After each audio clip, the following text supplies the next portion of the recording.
All right, welcome back to Earbuds. This is Christian. This is Pablo. So today we're just going to talk about kind of like our experiences of trying to travel as college students. Yeah, I guess trying to just see the United States, just go out there and well, I guess more than the United States, Yeah, I just was see about the to say, world. Yeah. I mean, obviously that's something that we both want to do, and that's something that pretty much a lot of people in this world want to do. Yeah, so far recently, and I say recently like the past couple of years, but we've taken a few trips together. We've gone to San Antonio together, and we've gone to Colorado together just last Colorado, year, yeah. and now we're planning on That was going. fun. Now we're planning on going to New Orleans for spring break. So we've traveled to a few places, but the issues that we always have is one, we want to drive there because paying for a flight's just so expensive. Yeah, and I mean, I guess driving is a whole lot more cheaper, especially if you have a little 4-cylinder car. Downside is, like, for instance, we went to Colorado, and that drive alone was 12 hours. Yeah, 12 12 hours. hours. And I feel a lot of people would get, like, car sick or just be tired from the trip alone, just sitting alone, sitting there for 12 hours doing nothing. Yeah. And I mean, yeah, we do stop for gas, but, I mean, what is that, less than 5 minutes? I think the biggest issue with like the fact that we always like to drive places, and especially like Colorado, which was 12 hours away, is that your trip is just already so timed. Like, we as college students, most of us have to work, and we work either a lot or we work the only hours we can work because that's the only time we have. So even taking any time off, like, that kills us. We're not salary based or anything like that. So we're losing, all that money that we could be making during that time. And on top of that, we're spending money that we saved on the trip. So an issue that I always see is, we can only take, let's just say, a week off or half a week off or the weekend off, whatever it is that we're doing. And that's if your job lets you. And that's if your job lets you also. And the issue with that is that you only have those 2 days, those 48 hours, or you only have those 5 days. And so if you're spending 12 hours driving, that's 24 hours there and that's back. 24 That's hours. You're losing a whole day, yeah. basically. So, it always sucks because we want to save money, because then think of the opposite. Yeah, if we fly somewhere, let's just say, we were taking a trip to New Orleans, same thing. But instead of driving there, we fly there. So that's an hour and a half instead of an 8-hour drive. But what? You have to pay for your flights. You have to find a way to get around. Whether if it's in New Orleans, yeah, you can lift everywhere and Yeah, things you can like lift. that.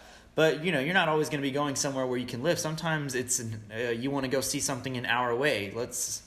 Then you have to Let's say like the Grand Canyon. Grand Canyon. I don't think there's a lot, in the Grand. Mm-hmm. So what happens? You basically have to either rent a car, so there's more money, Yeah. or take yours, which is the issue that we always have. Yeah, which is our main issue, is that like when we do want to go somewhere, we like to take a little car to spend less on gas. But it cuts our travel options, because basically we create a radius for ourselves. We're like, all right, we live in Arlington, Texas, so our radius is basically 12 hours, because anything else is just, you have to stop the night, all that extra stuff. Like, you just can't actually do a trip. And I think that sucks, the fact that it's like that, because everybody's always like, travel when you're young, do it when you're young, go see all these places, because you're going to have certain responsibilities once you're older, whether it's a family, kids, or a full-time job that doesn't allow you to go as often or as long as you'd like. But the issue is like, yeah, I know you can find a budget, or maybe you have a job that pays very well starting at a young age. I know, food industry, it's, sketchy, but you can make a lot of money through it. So, Yeah. But not everybody's in the food industry. So people like, you and I, where you're kind of in like the car retail business, and I'm like, in an hourly wage administrative position, which, I make like a good money. You make decent money. But to say that I make enough to like travel abroad, I've always wanted to. But as far as like actually being able to drop $1,000 on a ticket to fly to England, and then spending $1,000 more there between like traveling, eating, souvenirs, all that stuff, it just doesn't seem realistic unless I'm saving for a whole year for that. See, so it kind of like depends on like whether you just want to take one giant trip. That's gonna take you let's say, a year to save up for? Or do you just want to take 2-3 small trips that are just gonna, happen throughout the whole year? I think that's the issue. I think like if you're doing it on a budget, you either have to find amazing deals that maybe like the thing I've seen that really works. It just sucks if you don't really want to go to these places. Is going somewhere where things actually end up cheaper.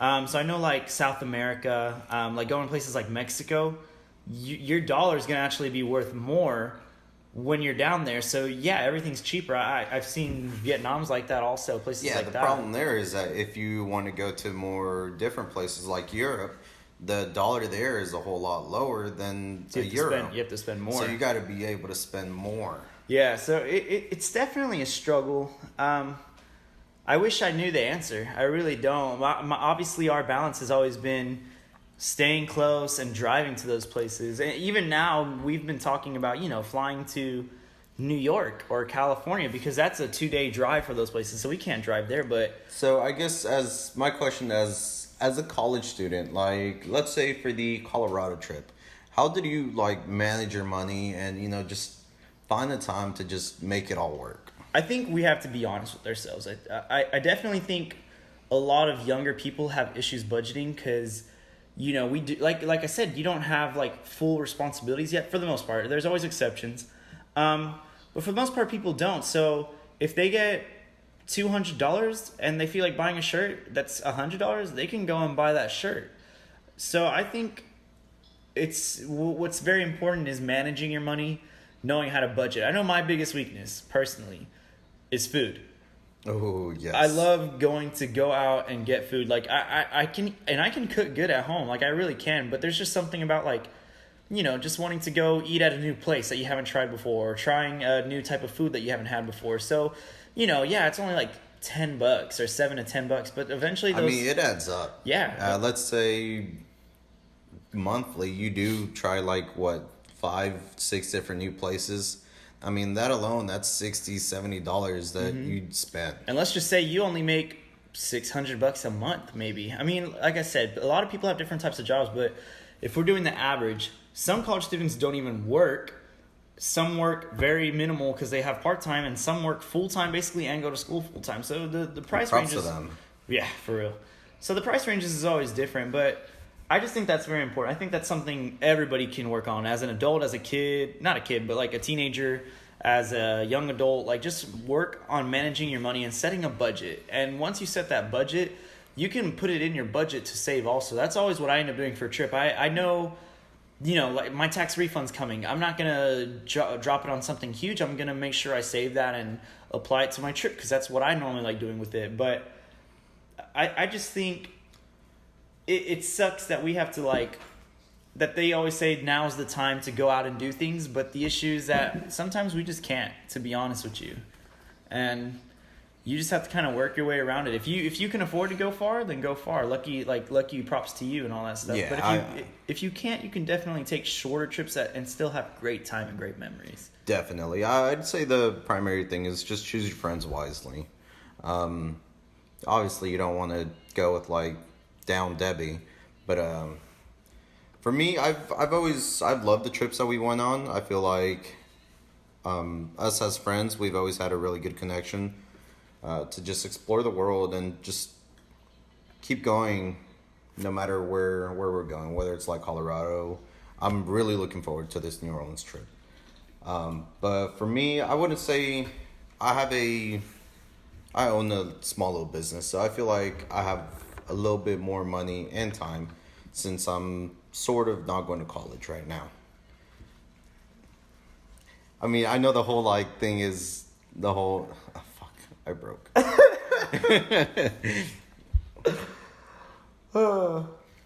fine. So I know right now. I don't know. I'm stuck.